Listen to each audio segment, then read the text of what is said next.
Have you ever been judged before you even said a word? Imagine sitting quietly on a plane, your ticket in hand, your smile polite yet strangers around you. Whisper that you don't belong. Now imagine you're just 11 years old. This was what happened to little Zara Bennett, a bright black girl flying alone for the first time. 2 flight attendants mocked her, accused her of lying about her seat, and tried to move her to the back just because of how she looked. They didn't know who her mother was, and they didn't know this flight would change everything. What would you do if it were your child humiliated for simply existing in the wrong seat? Would you stay silent to avoid conflict, or stand up, no matter the cost tonight?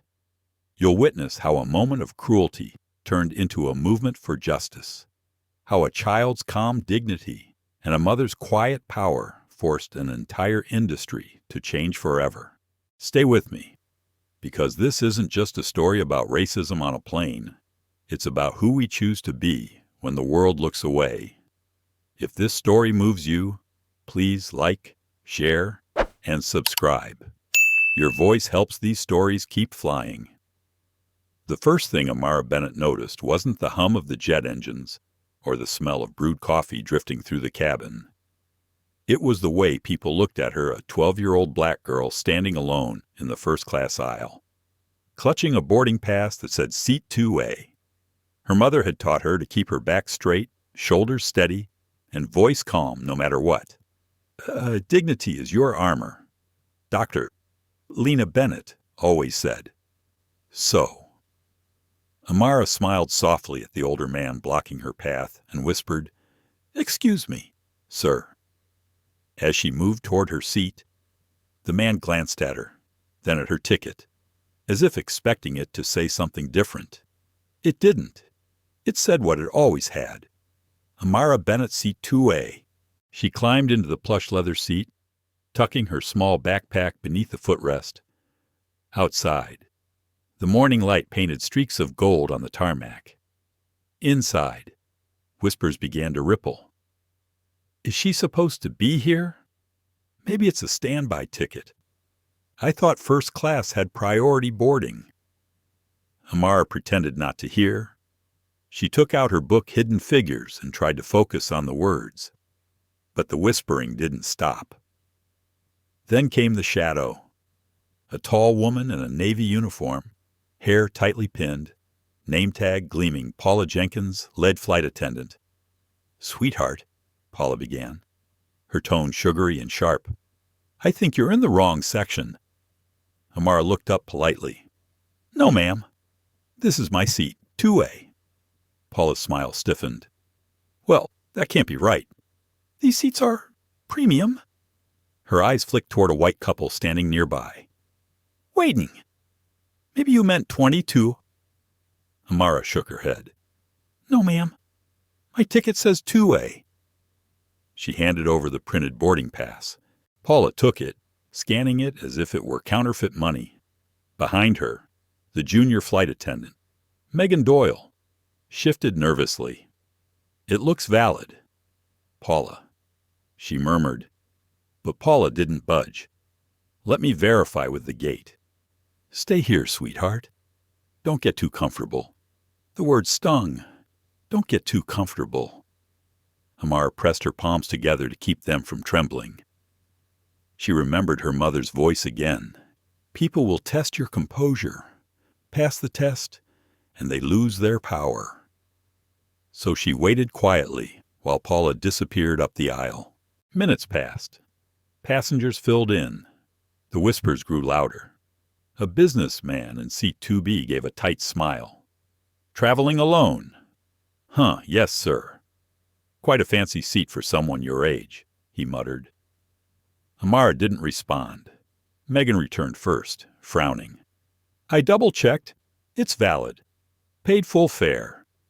Paula returned moments later, face pinched. "Well," she said loudly enough for others to hear, "apparently it's real. But let's keep an eye. Shall we?"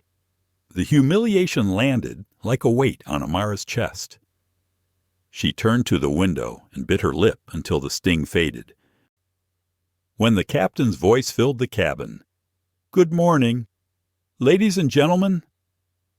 Amara tried to focus on the calm rhythm of his words. "Just breathe. Just get through the flight." The plane began taxiing.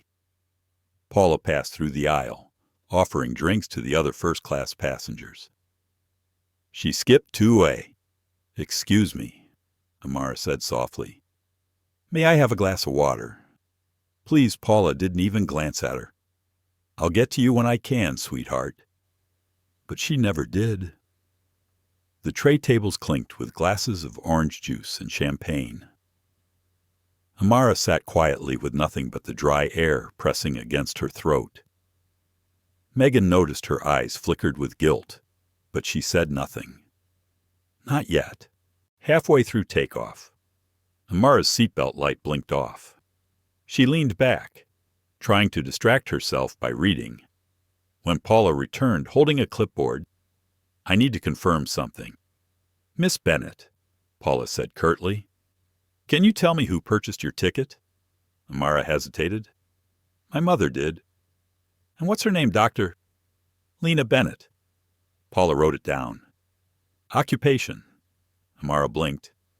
"She's my mom." The nearby passengers chuckled softly. Paula straightened. "We just have to ensure all passengers are properly documented. You understand?" But Amara didn't understand. Not really. Why was she being singled out? Why was everyone watching? Her hands tightened around the seatbelt buckle until her knuckles whitened. When Paula left again, Megan lingered. Her voice dropped. "I'm sorry. She shouldn't have done that." Amara nodded but didn't speak. She was afraid her voice would crack. Megan hesitated, then whispered, "Do you want me to bring you something to drink?" Amara smiled faintly. "Thank you, ma'am. Just water. Please." As Megan disappeared behind the curtain, Amara stared at the clouds rolling past the window, endless white against endless blue. She thought about her mother again, somewhere hundreds of miles away, maybe in a meeting, maybe on another flight. If Mom knew what was happening, she'd fix it instantly. But Amara didn't want to be that kid who caused trouble. Still, the ache in her chest wouldn't go away. When the first announcement came, "Cabin crew, prepare for departure," Paula returned once more, this time with a manager's clipboard and a look of irritation. "Miss Bennett," she said, "the gate has no record of an unaccompanied minor in first class." "That's not possible," Amara replied quietly. "My mom arranged everything." Paula sighed loudly. "Listen, sweetheart, we just can't have confusion on a full flight. You'll need to move to economy until we sort this out." The air seemed to vanish. Every head turned. The businessman beside her coughed into his napkin. A woman 2 rows back whispered, "Poor thing." Megan froze. "Paula, maybe we should check again. I said move her," Paula snapped. Amara's throat tightened. Her mother's voice echoed inside her mind again. "Grace is when you could break, but choose not to." She unbuckled her belt slowly, stood up, and said, "Can I please call my mom first?" Paula frowned. "We're closing the cabin door. It'll just take a minute." Something in her tone, quiet but firm, made Paula hesitate. "Fine," she muttered, "but make it quick." Amara stepped aside, phone trembling in her hand. She scrolled to her mother's name. Mom.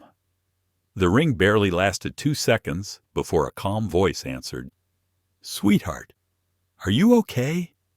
Amara exhaled shakily. "Mom, they think I don't belong here." The line went silent for half a heartbeat. Then Lena Bennett's voice, low, measured, and powerful, said, "Stay where you are. Amara, do not move seats. I'll handle it." Before Amara could respond, the call ended. She looked up. Paula was watching her, arms crossed, Well, problem solved. Amara swallowed. Yes, ma'am, she whispered, returning to her seat. The engines roared louder, but inside her chest, something calmer began to stir like the stillness before a storm. The plane had barely leveled at cruising altitude when the tension inside the cabin thickened like a fog. Amara sat still, her small hands folded neatly in her lap, eyes tracing the silver wings outside the window. The light from the cloud shimmered faintly against the glass, soft and distant, the only calm thing left around her. Paula Jenkins returned with a tight smile that didn't reach her eyes.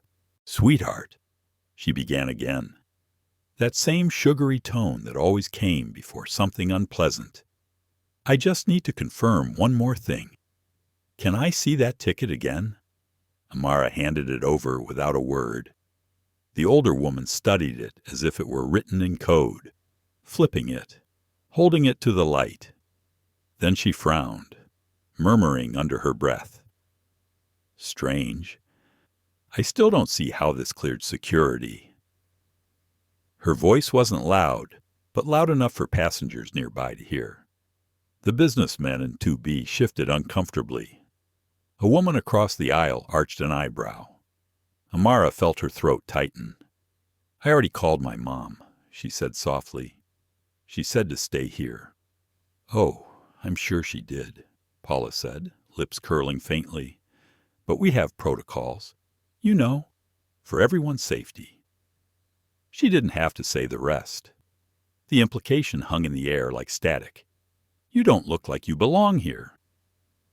Megan Doyle appeared behind her, clutching a tablet. Her voice was small but steady. "Paula, the system confirmed her ticket. Full fare. Verified ID." Paula ignored her. "Just double-check the manifest." She snapped. Then she leaned closer to Amara.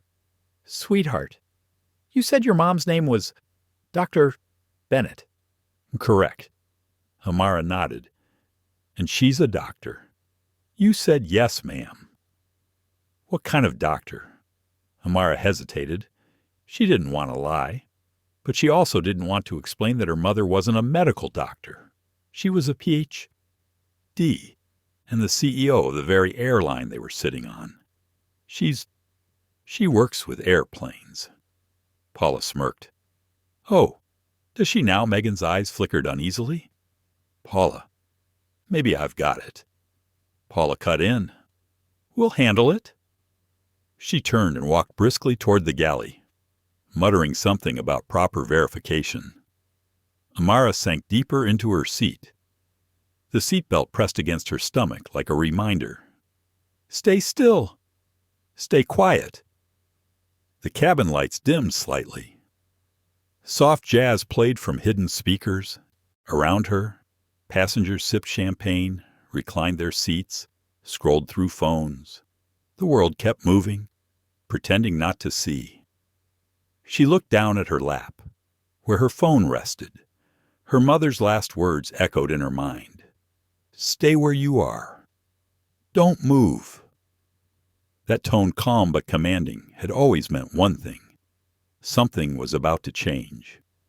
5 minutes passed, then 10. Paula didn't return, but Megan did. She knelt beside the seat, whispering, "Your mom, is she expecting you somewhere special?" Amara nodded. "She's waiting in D.C. I'm visiting her for the weekend."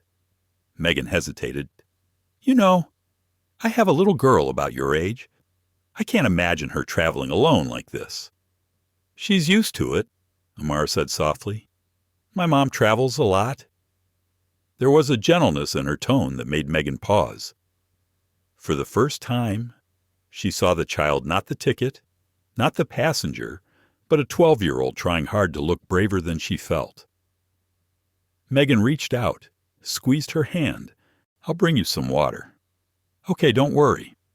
When she disappeared, Amara exhaled shakily. Across the aisle, Dr.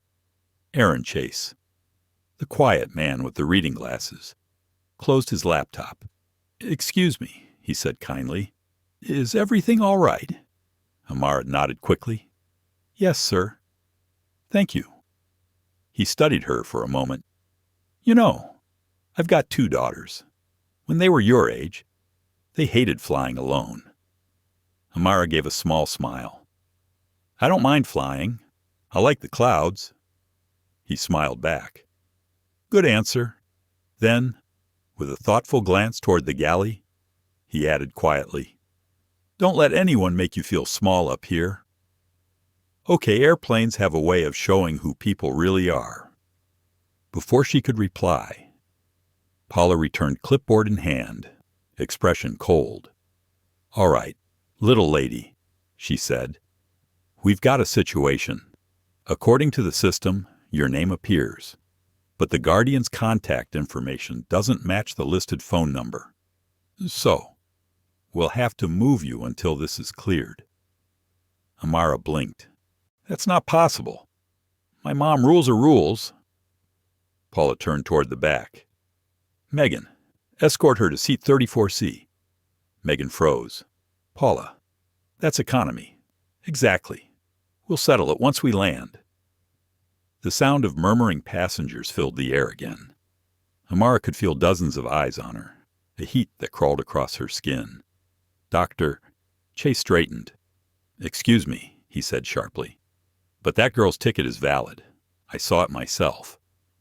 Paula's gaze snapped toward him. Sir, please don't interfere. I'm not interfering, he said calmly. I'm observing discrimination in real time. A hush spread through the front cabin. Paula's cheeks flushed. Sir, I don't appreciate you don't have to appreciate it, he interrupted. You just have to stop it. For the first time. Paula faltered. Her jaw tightened. She looked toward the cockpit, clearly torn between pride and uncertainty. Then a voice crackled through the overhead speakers.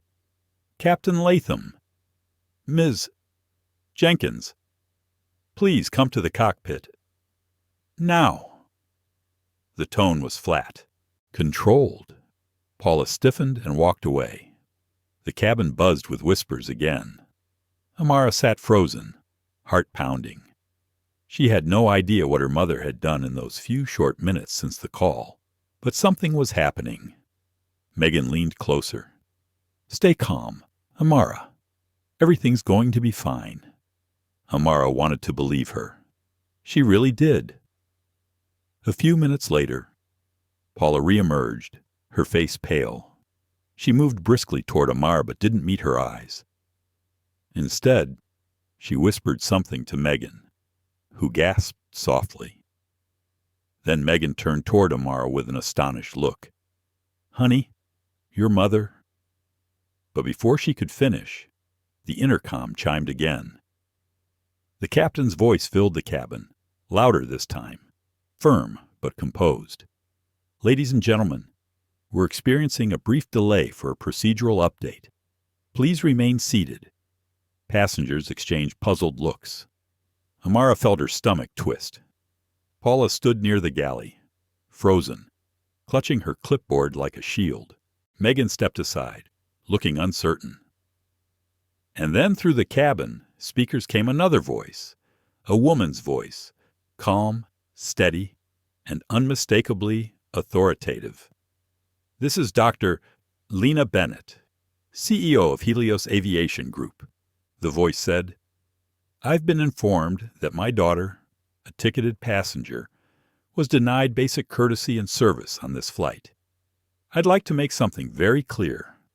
Every seat on my airline, from 1A to 45E, carries the same dignity, and anyone who forgets that will not be flying for us again. The cabin went silent. Every breath seemed to stop. Paula's face drained of color. Megan's eyes widened. The businessman in 2B slowly lowered his newspaper. Amara's heart hammered in her chest. She could barely breathe. The voice continued, calm but sharp as glass. To the passengers who witnessed this, I thank you for your patience. To my crew, I'll expect a full incident report the moment this plane lands. To my daughter, I'm proud of you for staying calm. Justice doesn't need noise. It needs truth." Then the intercom clicked off. A long, stunned pause filled the air. Then someone, maybe Dr. Chase, began to clap. Others joined. Within seconds, the entire cabin was applauding. Amara sat motionless, eyes wide, tears threatening to spill. Megan knelt beside her seat again, voice trembling. "I'm so sorry. Amara." "I didn't know." Amara shook her head gently. "It's okay," she whispered. "Now you do." Outside, the clouds rolled by as the plane kept flying toward the horizon. But for everyone on board, something fundamental had shifted. The silence that followed wasn't awkward anymore. It was respect. The applause faded slowly, like rain easing after a storm. For a long moment, the cabin stayed hushed. Only the steady hum of the engines filled the air, a constant reminder that the world outside remained vast and indifferent. Inside, however, everything had changed. Amara sat still, her small hands gripping the armrest as if to anchor herself. Her heartbeat felt loud in her ears. She wasn't sure whether to cry or smile. Somewhere thousands of feet below, her mother's voice still seemed to echo, calm, unwavering, impossibly strong. The passengers' gazes shifted toward her, softer now. No more whispers, just quiet respect and an occasional nod. The businessman in 2B cleared his throat, awkward and ashamed. "Young lady," he said, I owe you an apology." Amara turned her head, startled. He looked genuinely remorseful. "I shouldn't have made assumptions," he continued. "You handled that better than most adults would have." She didn't know what to say, so she simply smiled. "Thank you, sir." Across the aisle, Dr. Aaron Chase watched quietly. He had seen arrogance and injustice before in hospitals, in boardrooms, in life. But what he'd witnessed here struck something deeper. The child's composure, the mother's power, the quiet collapse of prejudice in real time. He reached for his tablet and began typing. Witness statement. "Flight 482, Helios Air," he murmured to himself. "Document everything." Paula Jenkins stood frozen near the galley. Her clipboard hung at her side. Megan stood beside her, whispering urgently. "Paula, you have to talk to her. You have to apologize." Paula's face was pale. "Do you understand what just happened?" That voice that was the CEO herself. "I do," Megan replied softly. "But you also humiliated her child. The least you can do is own it." "I was following protocol," Paula muttered. "No," Megan said, shaking her head. "You were following bias." The older woman's jaw tightened, but her eyes flickered fear, maybe, or guilt. She turned away, pretending to check the service cart. Amara pretended not to notice. She had learned from her mother long ago that silence could be louder than confrontation. Her mother once told her, "You don't need to raise your voice to make someone hear you. Sometimes your calmness exposes their chaos." That lesson had never felt more real. When Megan returned, she held a tray with a glass of water and a small cookie. "I know it's late," she said gently, "but you didn't get anything earlier." "Thank you," Amara replied. Her voice came out steadier than she expected. "You're welcome." Megan paused, then crouched beside her seat. "You remind me of my daughter. You know, she's strong, too. But I hope she never has to prove it like this." Amara smiled faintly. "Maybe she'll never have to. Maybe people will be kinder." Megan looked away, eyes glistening. "I hope so." The rest of the flight continued in uneasy quiet. Every small movement seemed amplified: the rustle of newspapers, the clink of glassware, the low murmur of passengers processing what had just happened. The balance of power had shifted, and no one quite knew how to act. Captain Richard Latham came out of the cockpit during cruising. His uniform was immaculate, his expression grave. "Miss Bennet," he said softly, stopping beside her seat. "I want to personally apologize for what happened earlier. It should never have gone that far." Amara nodded politely. "Thank you, Captain." He hesitated. "Your mother is an extraordinary woman. We all know her reputation. She built this airline from the ground up." Amara's eyes met his. "She says everyone on a plane should feel safe," she said quietly, "even if they don't sit in first class." He smiled sadly. "She's right." Then, lowering his voice, he added, "For what it's worth, I admire your composure. That kind of grace, it's rare." After he returned to the cockpit, Amara finally allowed herself to exhale. She reached for her backpack, pulled out a small worn notebook, and opened it to a blank page. Her mother always told her to write down moments that mattered, the ones that made her feel small or strong or seen. So she began to write. Flight 482, Friday morning. I sat in 2A, and people thought I didn't belong. They were wrong. I stayed quiet because I wanted to understand why it hurt so much to be doubted. Maybe that's what Mom meant about dignity. Maybe it's the part of you they can't take. Her handwriting was uneven from the turbulence, but her thoughts were clear. For the first time, she understood that power didn't always come from a badge, or a title, or even a loud voice. Sometimes it came from staying still in the storm. Megan walked by again, collecting glasses. When she saw the notebook, she smiled, journaling. "Yes, ma'am." "That's good," Megan said softly. "Some stories deserve to be remembered." Amara looked out the window again. The sky had darkened, a band of deep blue melting into violet. City lights sparkled faintly far below, tiny constellations scattered across the earth. Somewhere down there, her mother was probably standing in an office full of men in suits, already drafting a statement that would shake the industry. She could almost see it in her mind, Lena Bennett, calm as ever, speaking not with anger, but with precision. No child, she would say, should ever have to defend their worth at 30,000 feet. The seatbelt sign blinked on. "Ladies and gentlemen," the captain's voice announced, "we'll begin our descent shortly. Please ensure your seats are upright." Paula reappeared at the front of the cabin. Her posture was rigid, but something in her face had softened. When she stopped at 2A, Megan held her breath. "Miss Bennet," Paula said quietly, "I owe you an apology." Amara looked up, surprised. Paula's voice trembled. "I made a mistake. I shouldn't have questioned your ticket, or your right to be here. I let my assumptions speak louder than my training. I'm sorry." Amara hesitated. Then she said simply, "Thank you."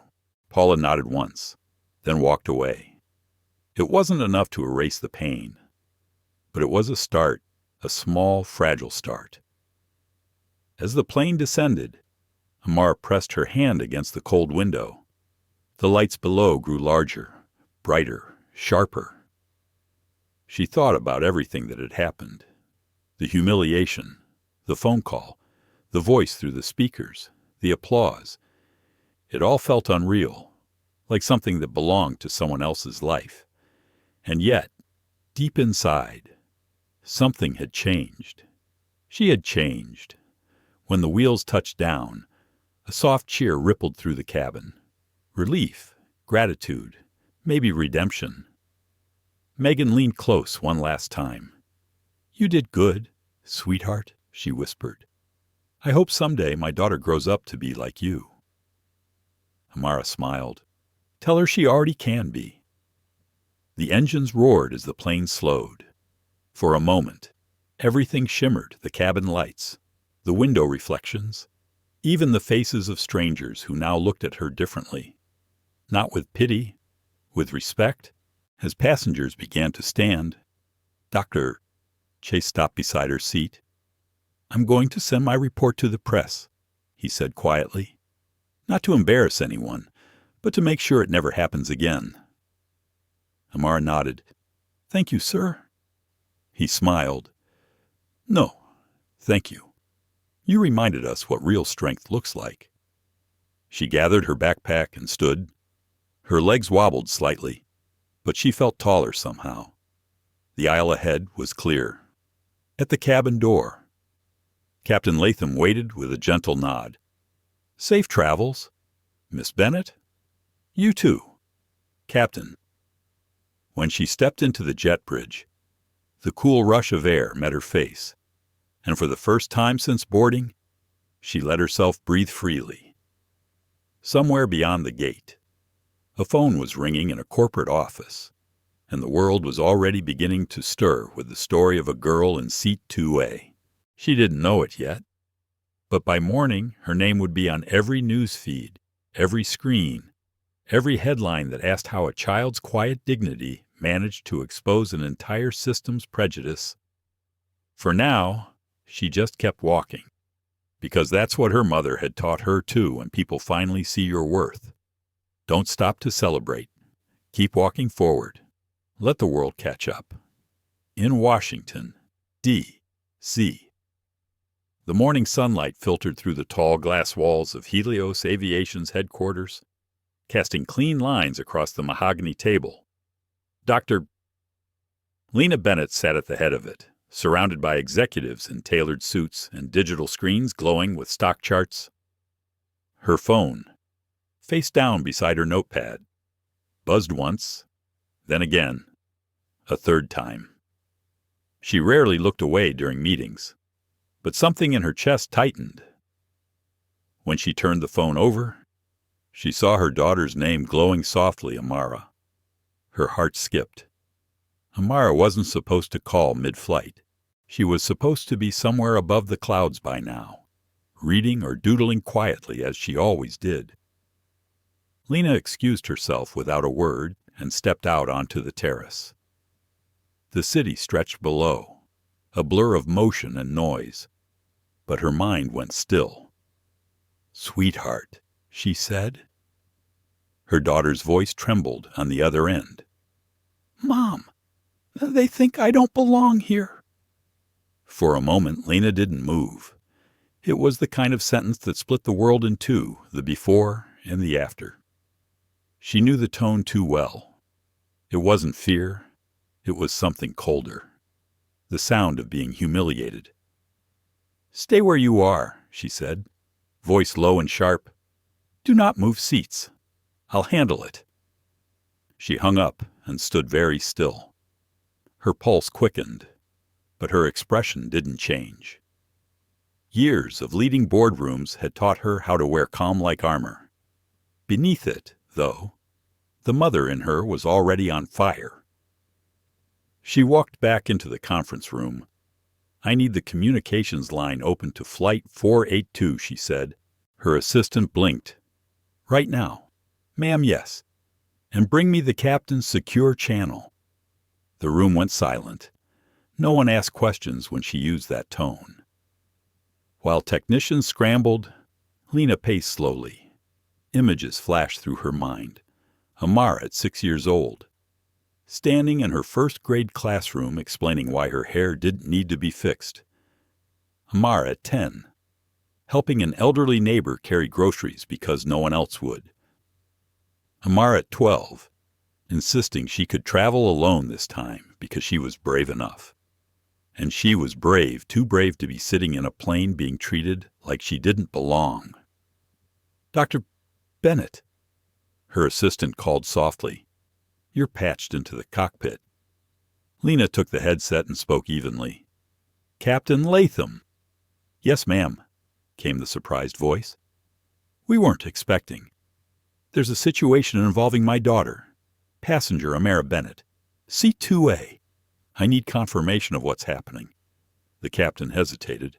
"Ma'am, I was just informed of an issue with a passenger discrepancy. I wasn't aware she has a confirmed ticket. Lena interrupted. Full fare. I booked it myself through corporate channels. What I need from you now is accountability. Yes, Dr. Bennett. Her tone softened slightly. Richard, I've respected your professionalism for years. Don't make me question it today. There was a pause. Then his voice, firm and quiet. Understood. Lena removed the headset, her mind already working faster than her pulse. She knew how these things spread: one small injustice, one public silence, and the message ripples outward until it becomes culture. That's how prejudice thrives, through unchallenged habit. She opened her laptop, typed 3 sentences, and sent them to the communications director. Patch my voice through to the cabin when I signal. Clear the airspace for delay if necessary. I'll speak directly. The director stared at her. Ma'am, that will go public. So be it. She closed her eyes for a moment, listening to the faint hum of city life outside the traffic, the distant siren, the world moving as if nothing had happened. Then she remembered Amara's breathing on the phone. That small tremor was louder than everything else. When the cabin broadcast began, her voice carried across thousands of miles of sky, calm and deliberate, every syllable cut clean through the static. This is Dr. Lena Bennett, CEO of Helios Aviation Group. In that instant, she wasn't a mother reacting. She was a leader reclaiming control. Yet beneath every word lay something deeper, the unshakable instinct to protect her child. After she finished the announcement, she stood motionless for a while. The silence in the control room was thick. No one dared to speak.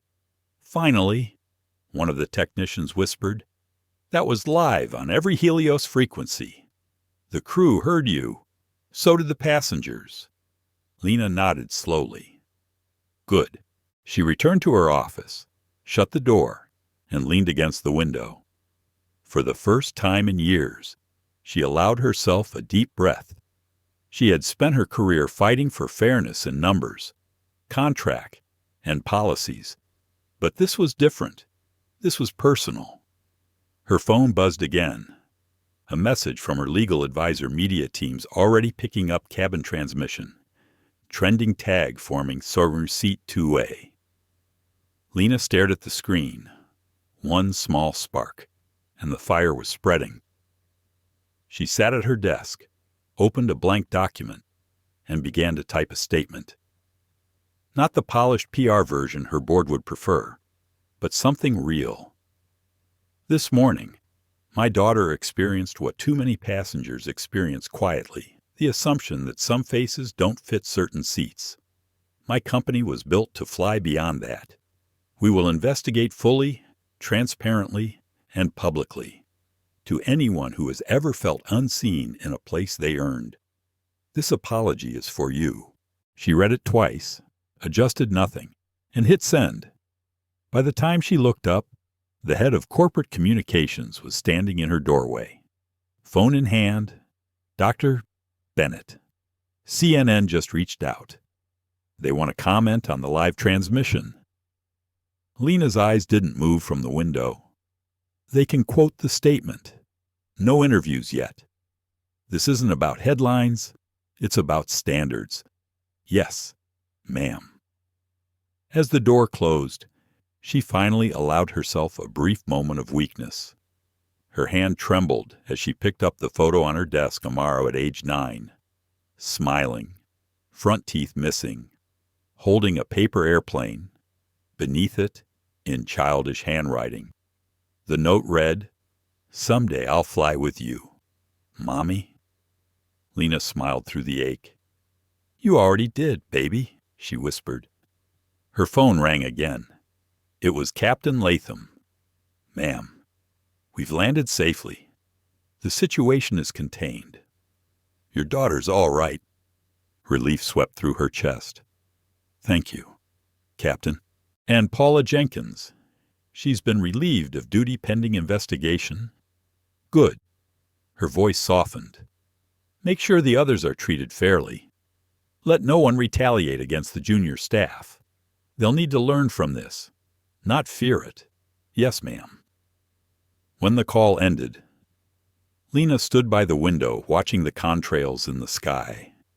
The sun had shifted higher, painting the glass in gold.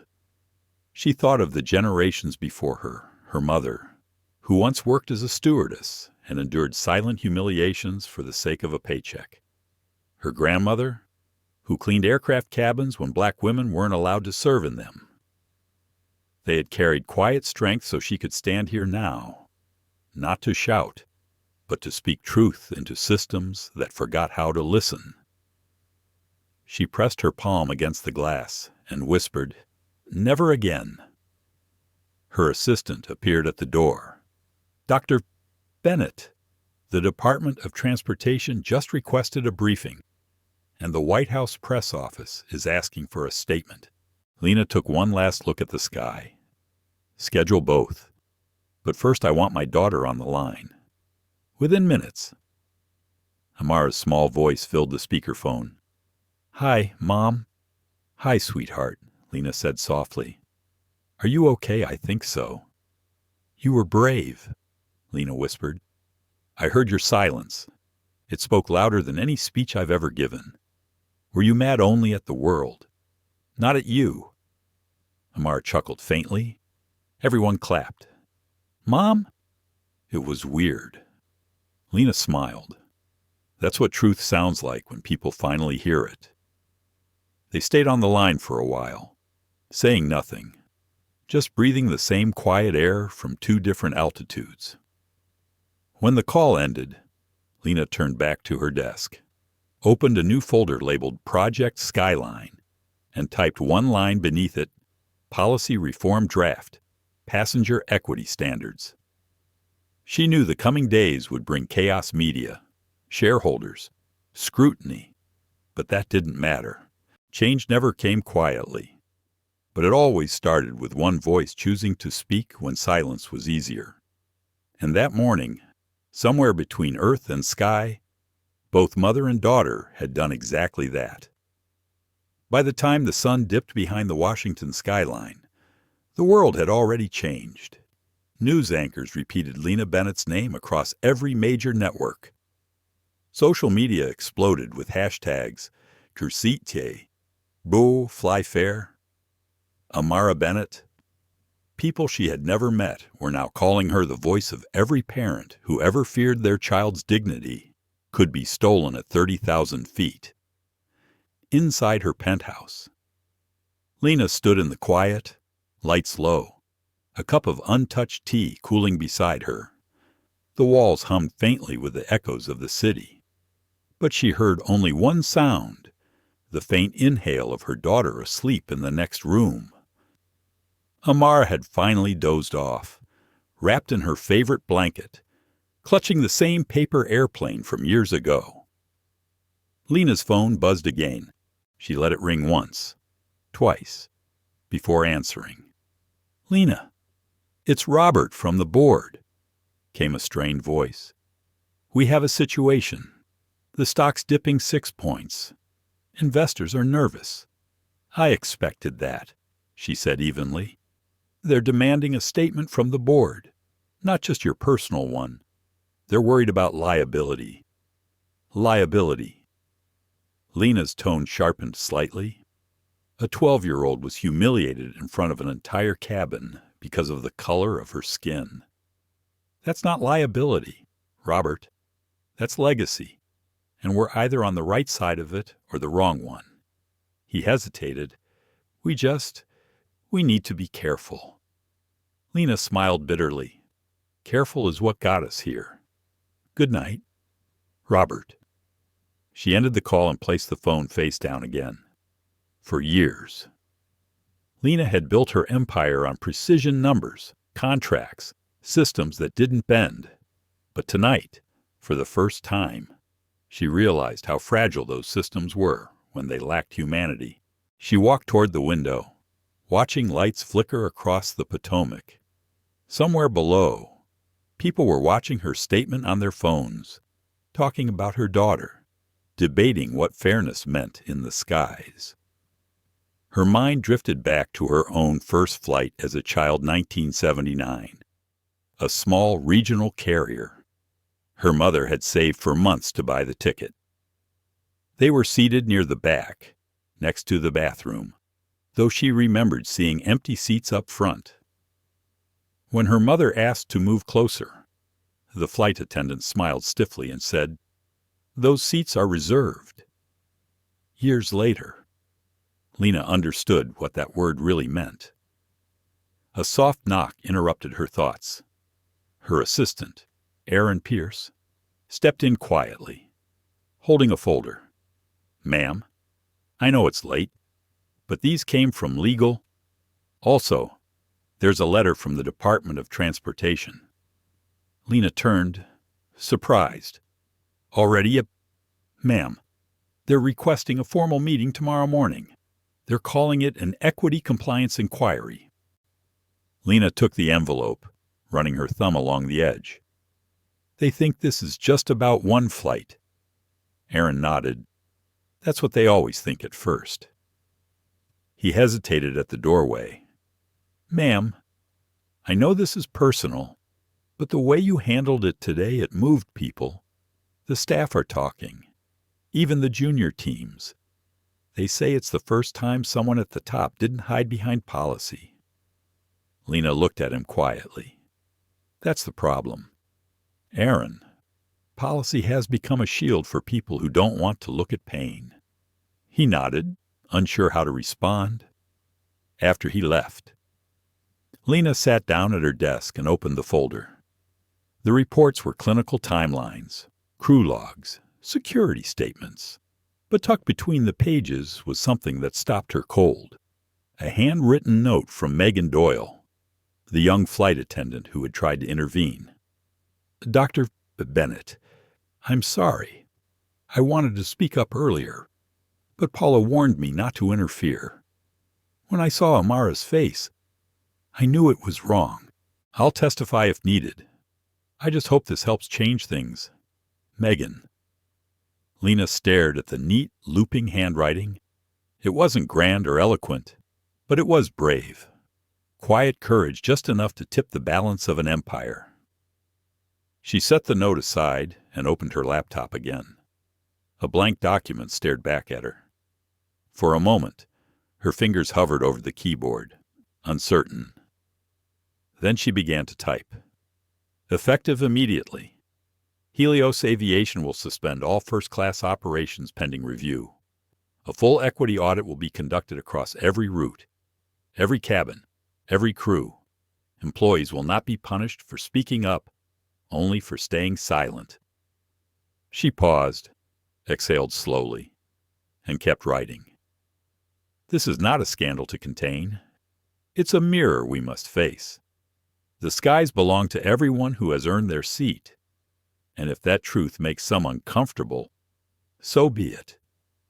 Her words came from somewhere deep within years of restraint dissolving into purpose.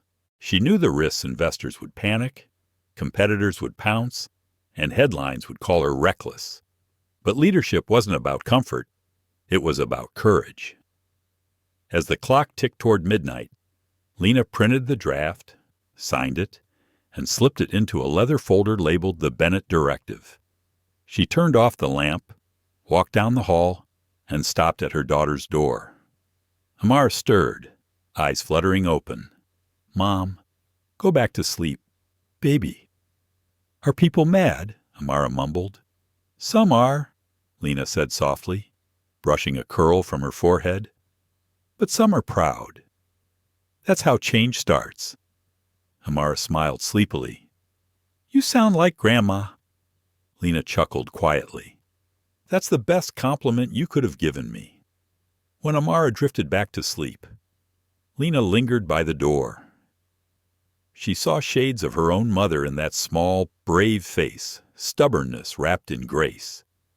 Maybe that was what legacy really meant, not what we left behind, but who we raised strong enough to keep walking forward. The next morning came too soon. Reporters waited outside the headquarters gates, lights glaring, microphones raised. Inside, the board gathered in a tense semicircle, eyes flicking between Lena and the television screen showing news coverage of the incident. "Dr. Bennett," said one older board member, smoothing his tie, "we need to consider the long-term optics here. This level of exposure could cripple confidence in Helios." Lena met his gaze calmly. "Optics are what happen when you pretend fairness is a marketing strategy. I prefer integrity." A murmur rippled through the room. Another executive leaned forward. "Lena, your intentions are noble, but grounding first-class operations will cost millions." "So did silence," she replied. "You just didn't see the bill yet." Robert, the same man who'd called last night, cleared his throat. "What's your plan?" "Exactly." Lena tapped the folder on the table. "We rebuild from the inside out. New training protocols, transparent oversight, an independent ethics board, and I'll be leading it personally." "You'll lead it," he echoed, incredulous. "Yes, because if I delegate morality, then I'm no better than the people who caused this." Silence fell. Outside the glass walls, a crowd of reporters shouted questions.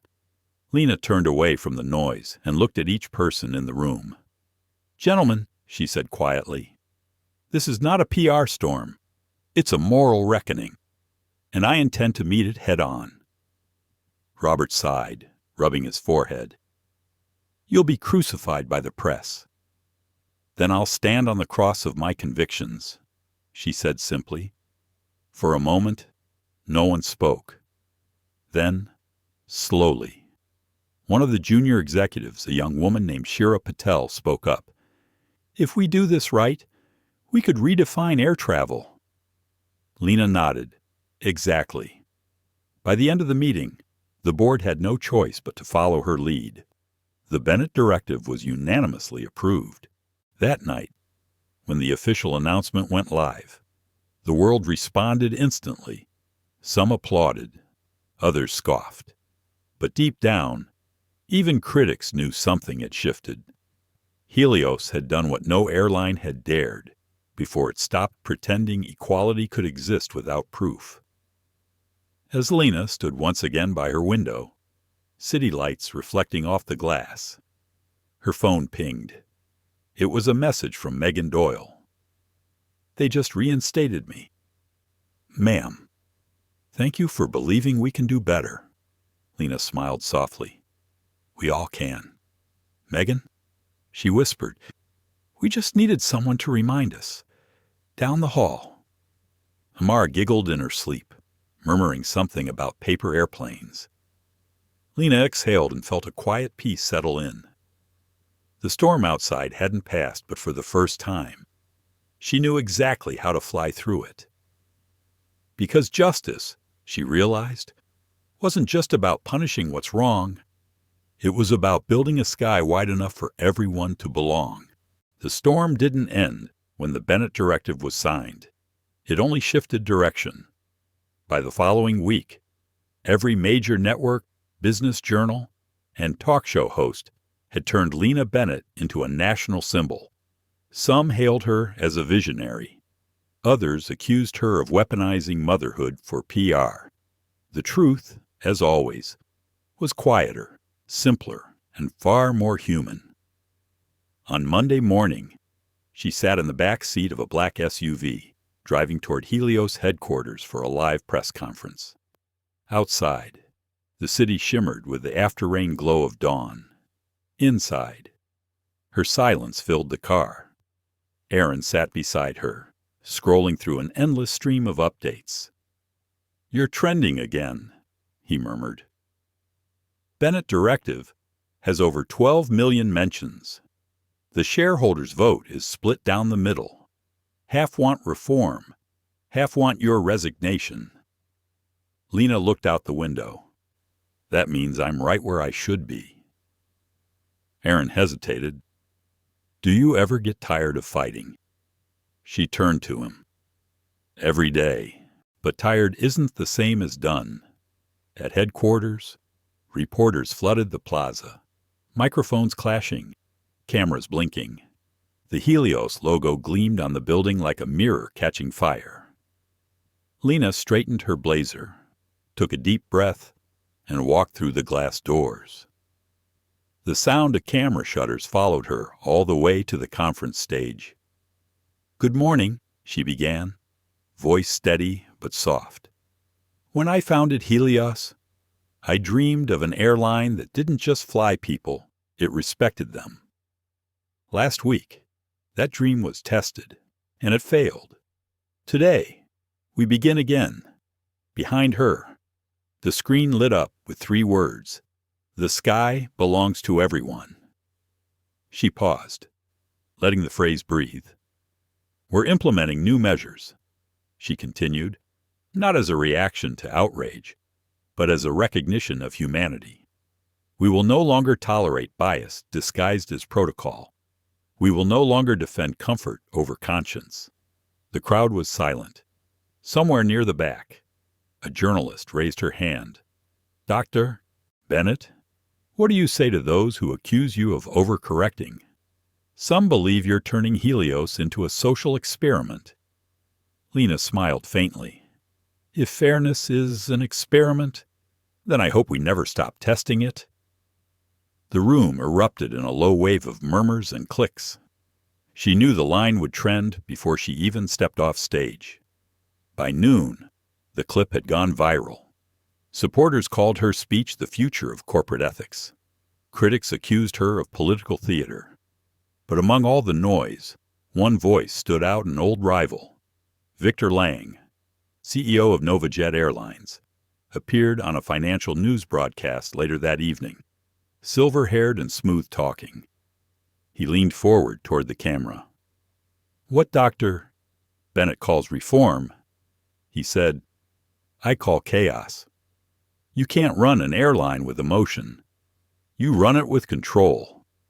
She's making a mistake that could ground her company permanently."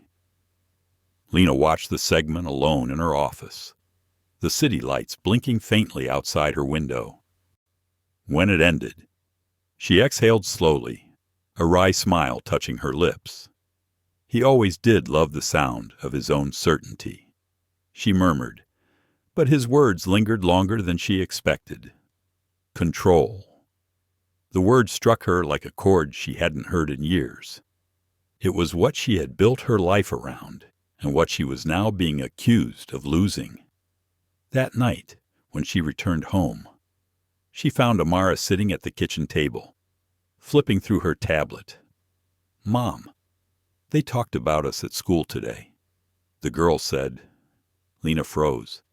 "What did they say?" "Some kids said you were a hero," Amara replied carefully. "But others said you only did it because you're rich and powerful, that you wouldn't care if it happened to someone else." The words hit deeper than any headline. Lena sat down beside her daughter. "Do you think that's true?" Amara looked up. "I don't know. You care about everyone, right?" Lena smiled gently. "I try to. But caring isn't about what we say. It's about what we risk. I risked something because I had to show you what dignity looks like when the world tries to take it." Amara tilted her head. "Even if people get mad, especially then." They sat in silence for a while.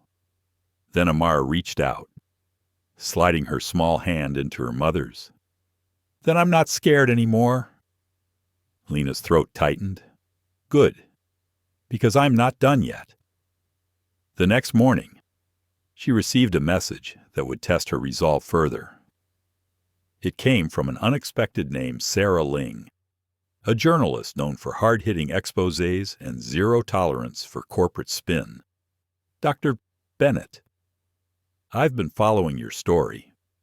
I know about Novajet's internal memos regarding priority demographics for premium passengers. I think it's time the public does too. Are you ready to see how deep this goes?" Lena stared at the email for a long time. It wasn't just a challenge. It was an invitation to widen the battlefield. By that evening, she met Sarah at a quiet cafe near DuPont Circle. The reporter's tone was brisk, but her eyes were warm. "They've been profiling customers for years," Sarah explained, sliding over a folder thick with evidence. Algorithms flag names, accents, even skin tone from passport photos. They call it revenue optimization. I call it discrimination. Lena flipped through the papers, her pulse steady but her jaw tightening. If we expose this, it won't just affect NovaJet. It'll drag the entire industry into the spotlight. Sarah leaned in. Then maybe that's what it takes. Lena looked out the window, the hum of the city just beyond. "I'll need time," she said. "But when this goes public, I want it to spark something bigger than blame. I want it to build something lasting." "You're thinking of an initiative," Sarah said quietly. "Yes, a code of ethics that no airline can ignore." The next week, Lena unveiled her boldest move yet, the Open Sky Initiative, a public partnership between airlines, regulators, and civil rights organizations. It would create transparent passenger data reviews, whistleblower protections, and accountability audits across the entire aviation sector. At the announcement, her speech was calm, deliberate, almost tender. "Flying," she said, "is the closest thing we have to defying gravity. And yet, prejudice still keeps some of us grounded. Open Sky isn't just policy, it's a promise." The crowd applauded, some standing. But what moved Lena most wasn't the sound of cameras or applause. It was the sight of Megan Doyle in the back row, tears in her eyes, clapping quietly. The young flight attendant who once feared losing her job now stood as part of something larger than herself. Later that night, Lena sat on her balcony with a cup of coffee, watching planes streak across the dark sky. She wondered if any of them carried passengers who felt safer now because of what she had done. Maybe somewhere up there, a young girl like Amar was finally sitting without fear of being told she didn't belong. Her phone buzzed again. A text from Victor Lang. "Congratulations, Bennett. You've made yourself the face of morality. Let's see if it can fly higher than profit." Lena typed back without hesitation. "Profit buys silence, principles buy history." She set the phone down and leaned back, eyes on the stars. For the first time in weeks, she felt peace, not because the fight was over, but because it had finally found its purpose. And far above, unseen in the night, a Helios jet crossed the horizon, its tail lights blinking like heartbeats in the dark. For a fleeting moment, Lena imagined her daughter's voice whispering, "The sky belongs to everyone." "Yes," she murmured, smiling to herself, "it finally does." The following weeks felt like flying through turbulence with no clear sky in sight. The Open Sky Initiative had ignited a movement larger than Lena ever imagined. People marched at airports holding signs that read, "Dignity has no boarding class and seat 2A for all." Yet, for every person who cheered her name, there were others plotting her downfall behind polished smiles and closed doors. Inside Helios headquarters, the atmosphere shifted from admiration to quiet tension. Emails leaked, anonymous memos spread rumors of financial instability, and whispers about board dissatisfaction reached the press. The stock dipped another 3%. But Lena's focus never wavered until one morning when Aaron walked into her office. Face pale. "They found something," he said quietly. Lena looked up from her paperwork. "Who did?" "The internal audit team. One of our senior board members has been in private communication with NovaJet. They've been feeding them internal strategies about the initiative timelines, cost structures, even your next speech." Her fingers froze over the keyboard. Aaron hesitated. Robert Linton. The name stung more than she expected. Robert had been with her since the company's founding, a mentor, a friend, the man who had once said she reminded him of his daughter. Lena leaned back slowly. "Do we have proof?" Aaron nodded grimly. "Emails. Signed agreements.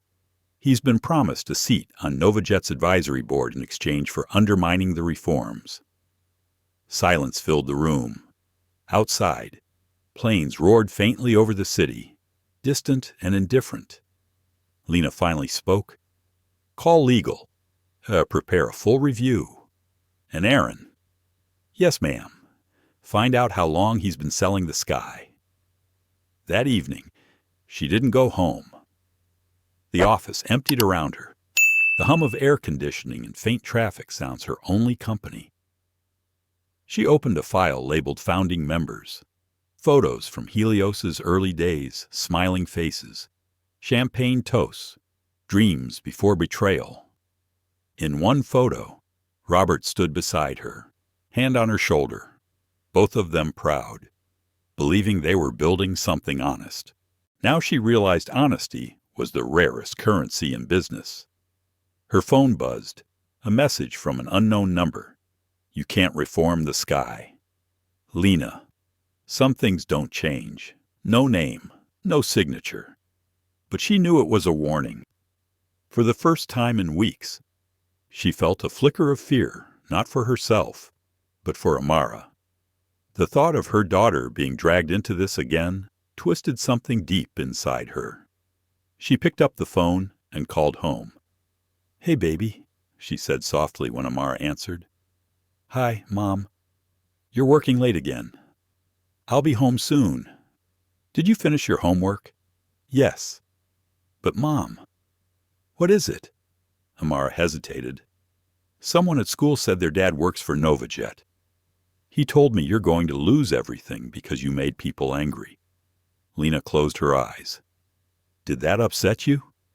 "No," Amara said after a pause. "It made me proud. Because you always say if everyone's comfortable, then no one's growing." Lena smiled, tears threatening to fall. "You're too wise for your age. I learned it from you," her daughter said simply. When the call ended, Lena stared at the skyline glittering beyond her window.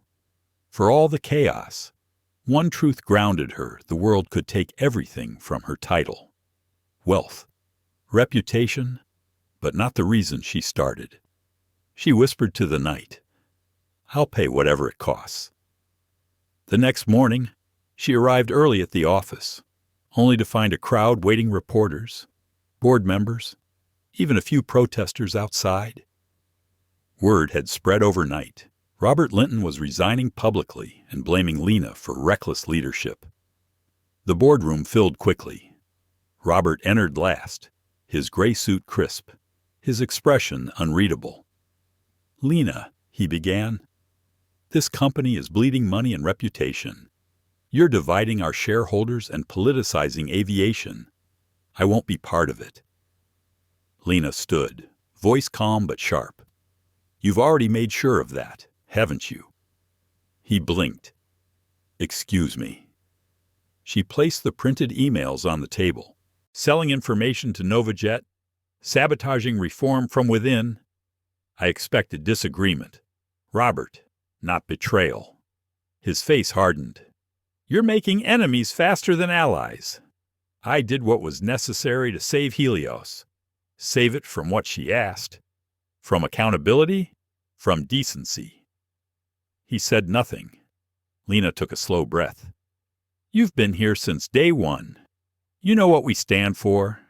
And yet, you chose comfort over conscience. That's your legacy now."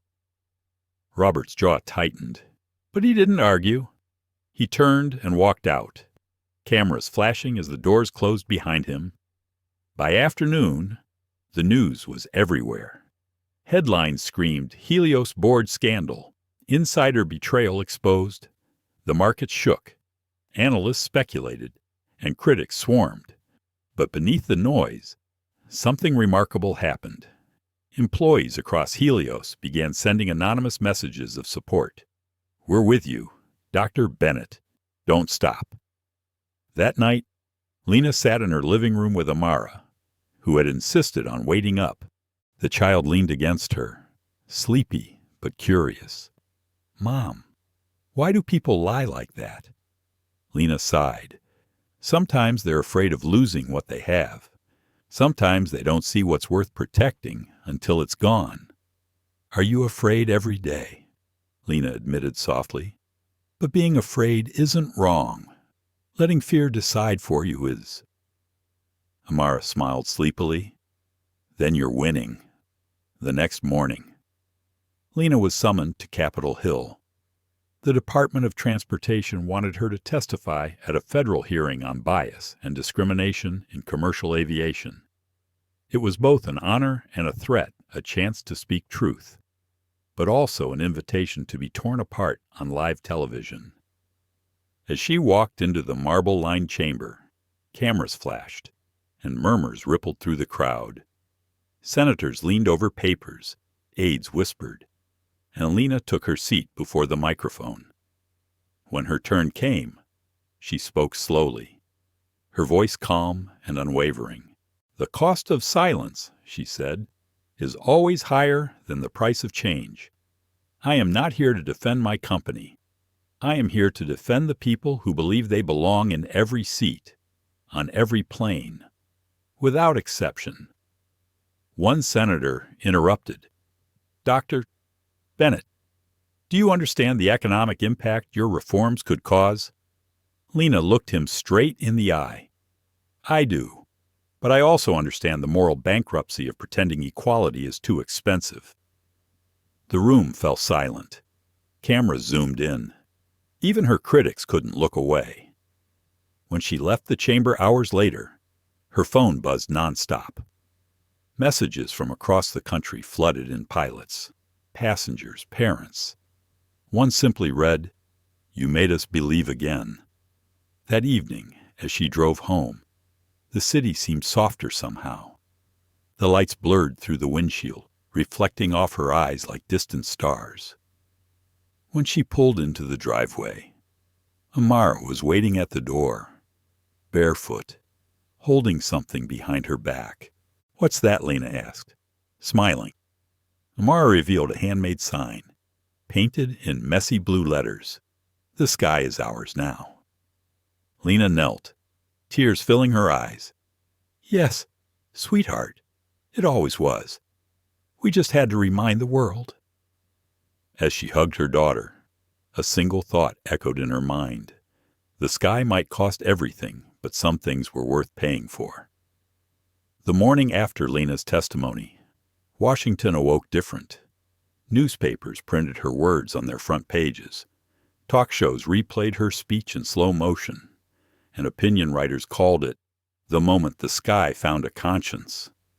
But inside Helios headquarters, the applause hadn't reached. Security had been doubled. Anonymous threats filled her inbox emails warning her to step down or go down.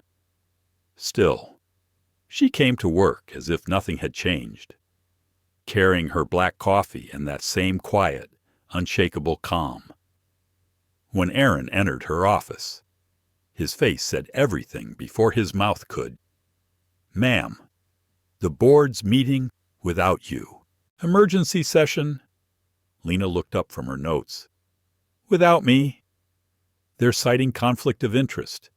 They say your reforms have become political." She leaned back in her chair, the faintest smile touching her lips. "Of course they have. Justice always feels political to those who benefit from the old order." Aaron hesitated. "Should we intervene?" "No," Lena said softly.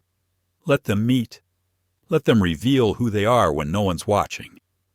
He nodded, but she saw the worry in his eyes.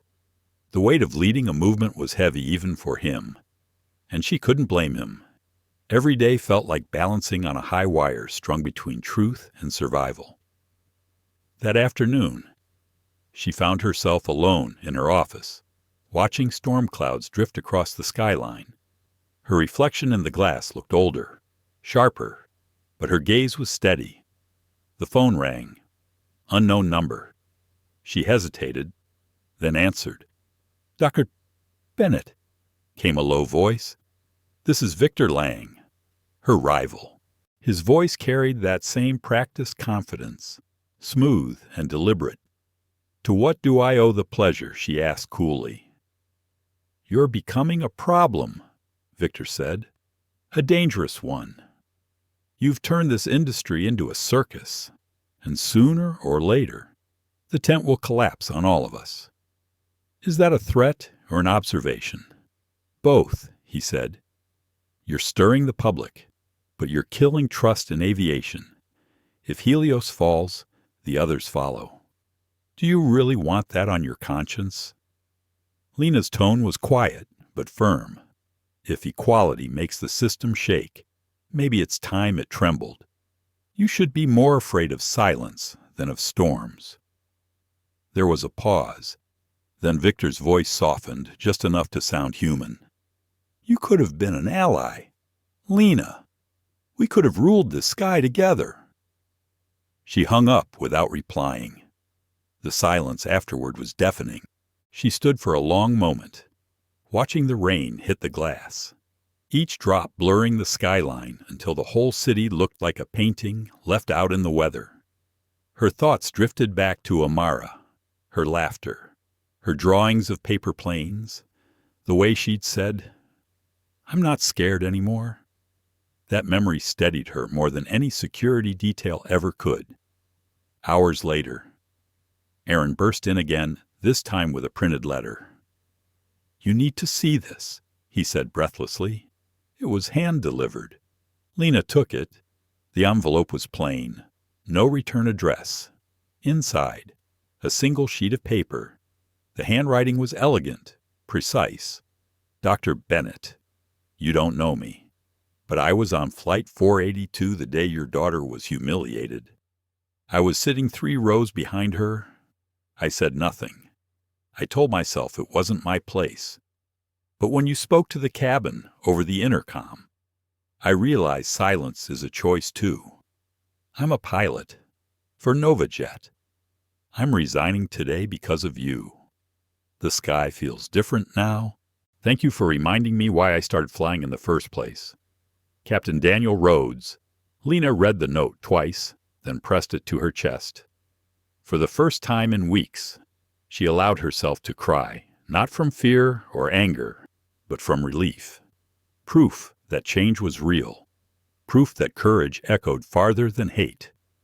That evening, as thunder rolled in the distance, she returned home early. The house smelled of cinnamon and warmth.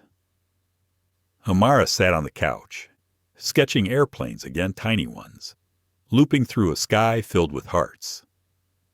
"What are those?" Lena asked, setting her briefcase down. "Dream planes," Amara said proudly. "They fly wherever people need to feel safe." Lena smiled, kneeling beside her. "You're quite the designer." "I learned from the best," Amara said, grinning.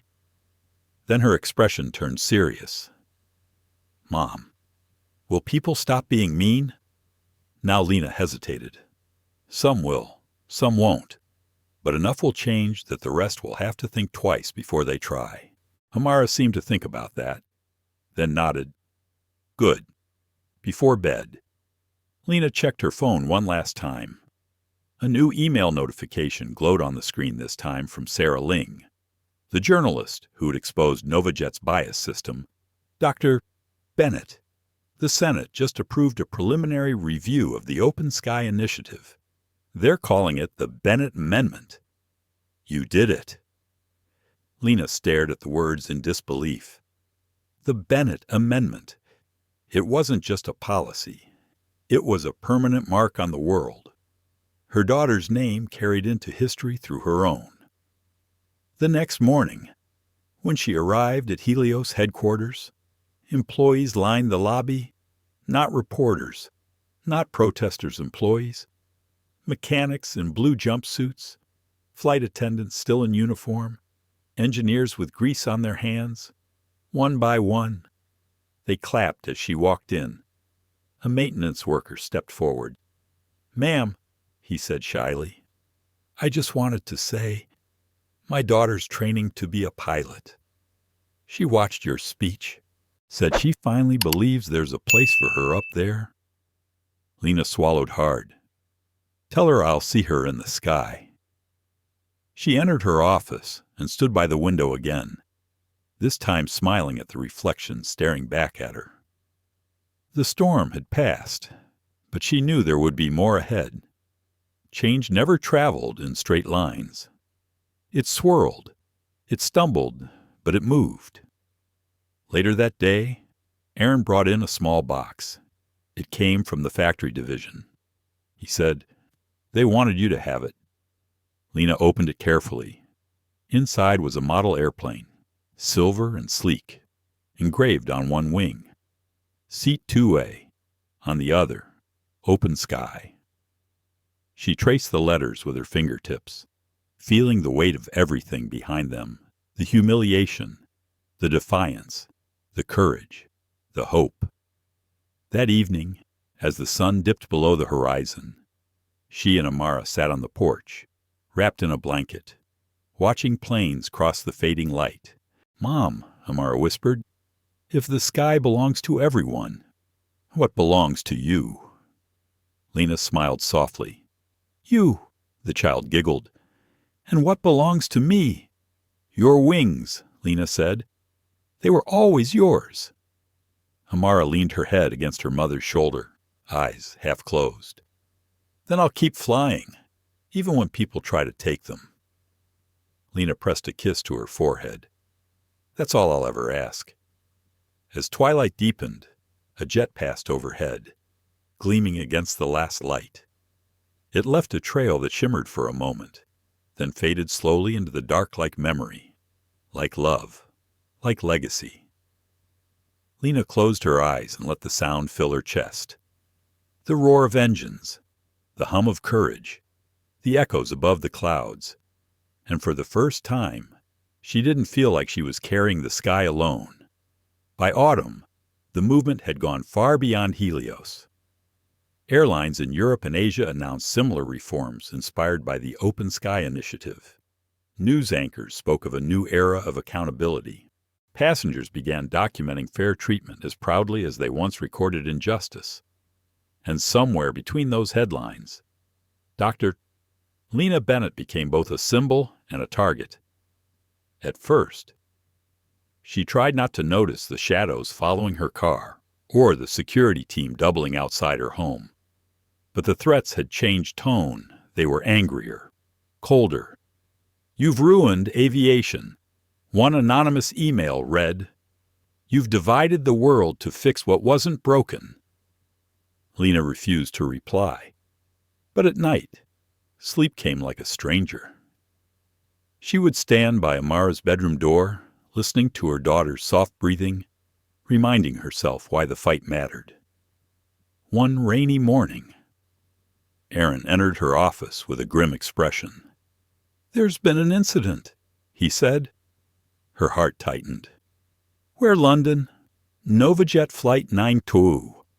A passenger reported being profiled and removed from first class for suspicious behavior." The flight crew panicked when they recognized the surname Bennett. Lena froze. "Bennett?" "Yes," Aaron said softly.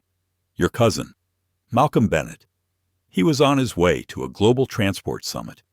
He's speaking to the press now." Lena took a deep breath and sat down. The world was watching her family again. And this time, she couldn't just command a corporate response. She needed to face it as a person, as a woman whose name had become both a beacon and a weapon.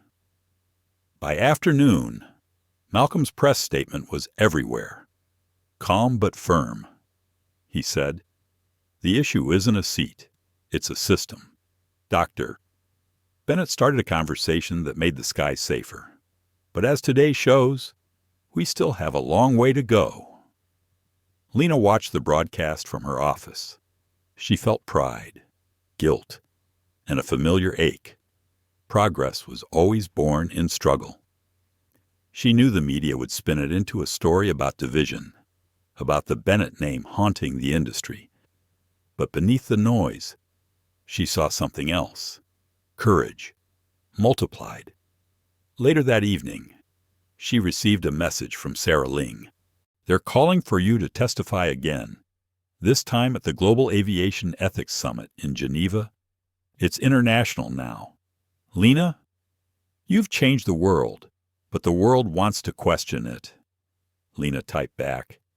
Then let them. It's time. 2 weeks later, she arrived in Geneva with Amer and Aaron. The air was crisp, the lake a mirror reflecting the city's white lights. Reporters swarmed as she entered the conference hall. Hundreds of delegates, diplomats, and journalists filled the seats.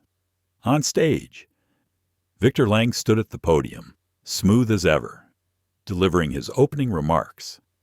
While we respect Dr. Bennett's intentions, he said, her reforms have cost this industry billions. We cannot operate on ideals alone. We must balance fairness with functionality. The audience murmured. Cameras flashed. Then Lena's name was announced, and the hall fell into hush. She stepped forward, posture straight, voice steady. Mr. Lang is right about one thing. She began. We cannot fly on ideals alone, but without them, we crash into the same mistakes we've been repeating for generations. The crowd leaned in. The cost of dignity is not billions, it's courage, and courage is cheaper than silence. Her words rippled through the hall like wind through leaves. Even Victor looked away, jaw tightening. Midway through her speech, she paused, glancing toward Amara seated in the front row. The child's face was calm, but glowing with pride. For a moment, Lena saw not a crowd, but a future one where Amara wouldn't have to fight these battles again. When she finished, the hall erupted in applause that lasted minutes. Delegates stood, cameras swiveled. But amid the ovation, Lena noticed one man clapping quietly near the aisle. Captain Daniel Rhodes, the Novajet pilot who had written her months earlier. Their eyes met briefly, and he gave a small nod. She returned it. Some changes could only be measured in gestures, not headlines. That night, Geneva's sky glittered like glass. Lena and Amara walked by the lake, wrapped in scarves. Mom, Amara asked, why do you keep fighting even when people hate you for it? Lena smiled, because hate is just fear, pretending to be strong. But love doesn't pretend. Amara nodded, thoughtful. Then I'm not afraid either. Lena looked down, her heart full. Good, because the world will need people like you more than ever. The next morning, tragedy struck. A small Helios regional jet flying out of Madrid made an emergency landing due to a fuel sensor failure. No one was hurt, but within hours. Media headlines twisted the story. Helios safety crisis, Bennett's focus on ethics, distracted from engineering. The implication was clear. Her leadership had become a liability. Within 24 hours, board members called an emergency meeting. Aaron tried to stop her from attending, but Lena insisted, if they want my seat, they'll have to take it while I'm sitting in it. In the boardroom, the atmosphere was heavy. One director spoke first. Lena, we appreciate your service, but your name has become too polarizing.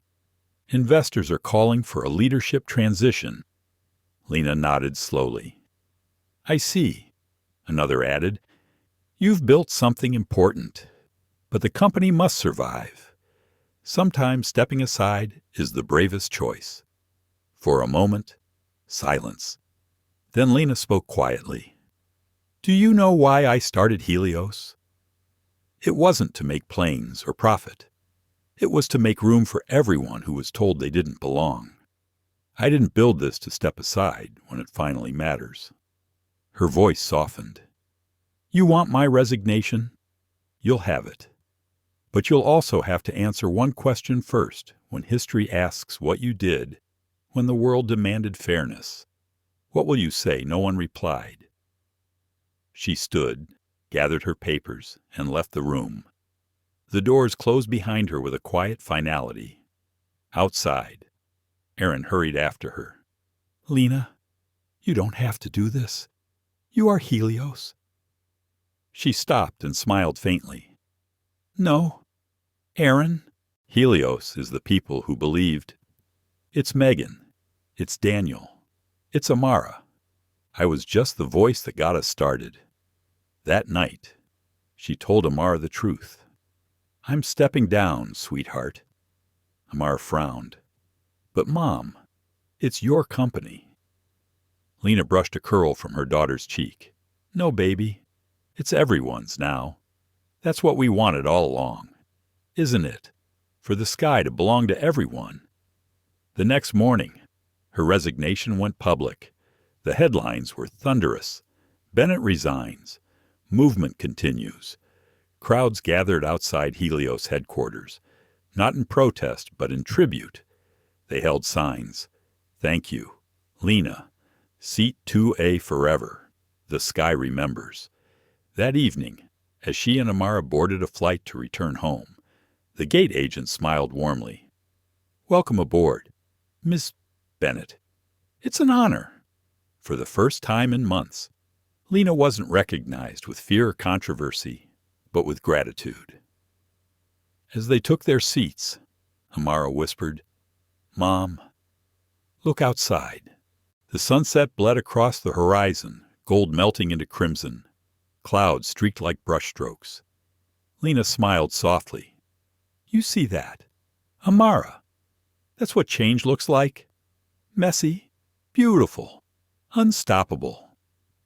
The engines roared, and the plane lifted into the open sky, the very one she had fought to make fair. For the first time, Lena leaned back, closed her eyes, and let herself rest. The world could carry the movement now. She had done her part, and somewhere high above the clouds, the winds whispered her name not as a CEO, but as a woman who taught the world that the price of justice was worth the flight. 10 years later, the world looked different. Airports gleamed with quiet efficiency, their walls adorned with plaques that read, "Every face deserves a seat." Boarding announcements came in more languages. Flight attendants, once rigid and distant, now smiled genuinely as they greeted passengers from every corner of the world. Somewhere in that sea of movement, a young woman named Amara Bennett stood before a stage at the newly built Bennett Aviation Ethics Center in Washington, D.C. She wore a sleek navy suit, simple, professional, but the silver pendant around her neck was unmistakable. It was the same charm her mother, Dr. Lena Bennett, had worn during every public speech. The auditorium was packed pilots, CEOs, journalists, students. The air buzzed with reverence. On the screen behind her was a single image, Seat 2A, preserved exactly as it had been that day so long ago, now displayed at the Smithsonian as a symbol of justice and human dignity. Amara took a slow breath, remembering the sound of her mother's voice measured, gentle, powerful. "When I was a child," she began, her voice steady but emotional, "I didn't understand why people stared at us in airports.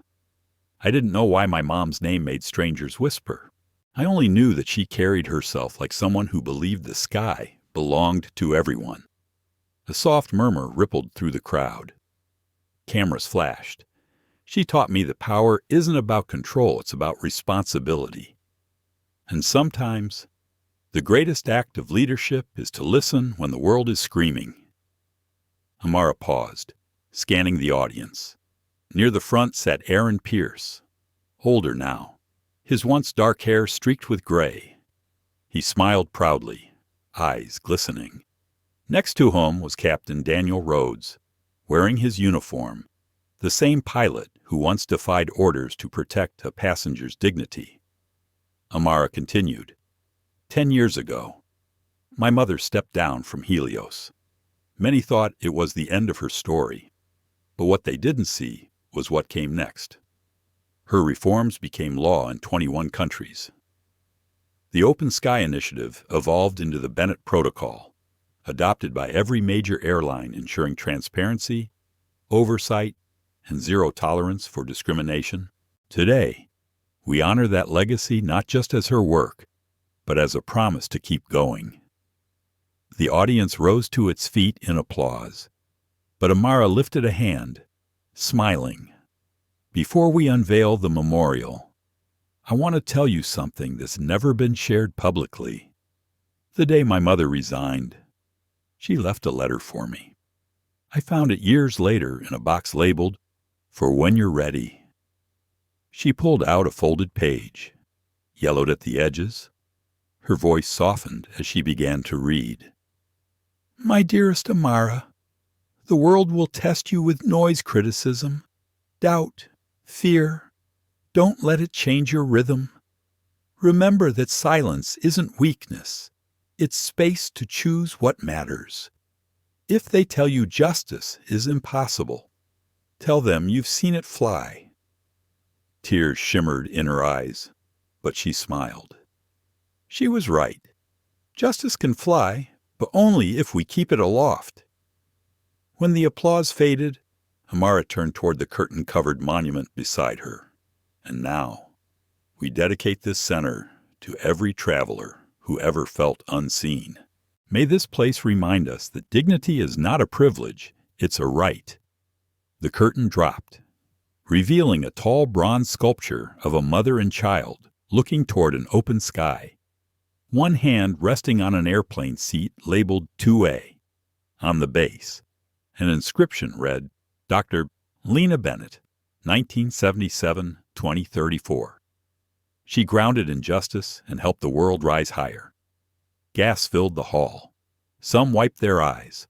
Others whispered prayers. Even the journalists put their cameras down for a moment of silence.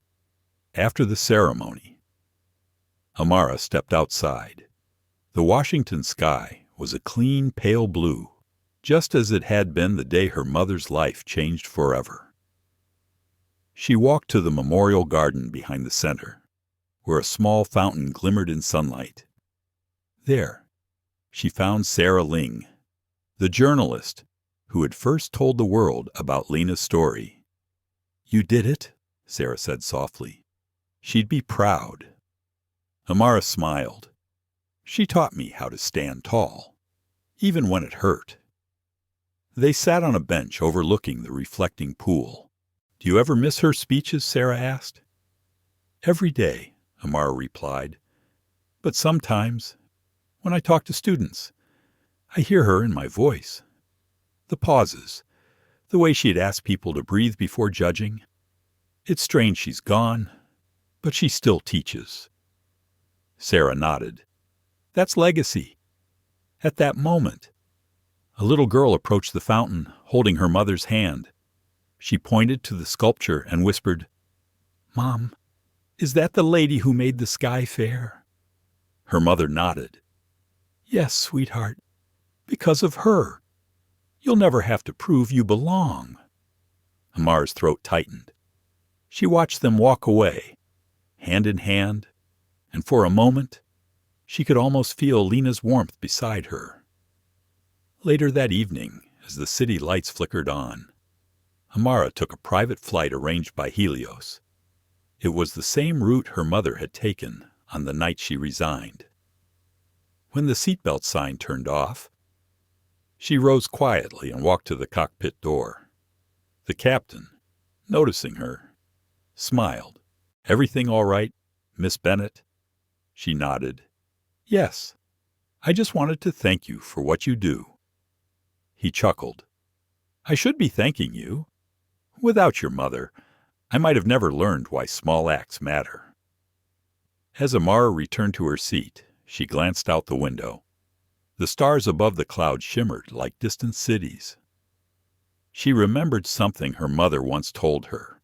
Every flight is an act of faith. You trust strangers, metal, and sky. The least we can do is make sure the trust is deserved. The plane began its descent, but Amara's thoughts stayed aloft. She realized the world her mother dreamed of wasn't perfect. It never would be, but it was better, fairer, more awake. That was enough.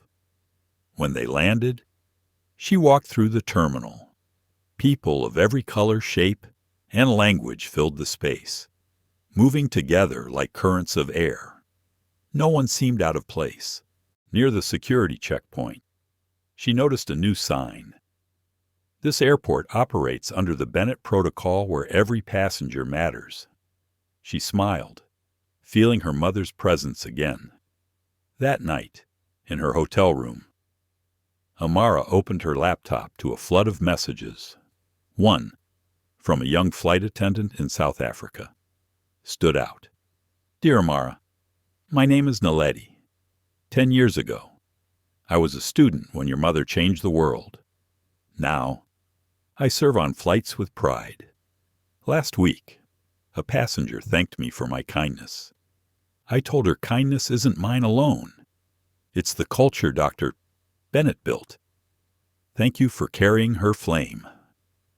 Amara placed a hand over her heart. She didn't reply immediately. Instead, she whispered, Thank you, Mom.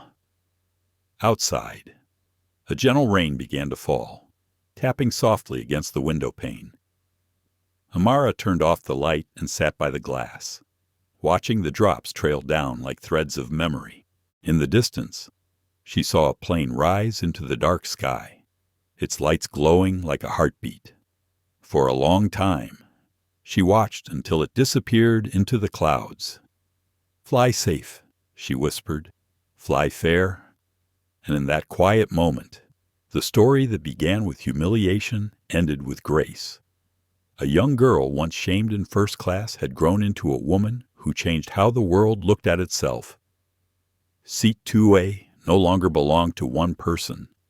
It belonged to everyone who had ever been told, you don't belong here, and to everyone brave enough to say yes, I do.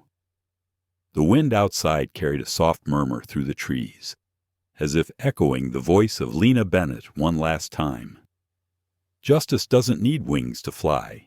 It just needs people brave enough to lift it. True dignity doesn't come from titles, wealth, or recognition. It comes from how we treat others when no one is watching. The story of Dr. Lena Bennett reminds us that justice doesn't always roar. Sometimes it speaks in calm, steady truth. Her journey from humiliation to transformation shows that real power lies in grace, not anger. When life confronts us with prejudice or pain, we face a choice: become bitter or become better. Lena chose to build systems where others could rise, not just herself.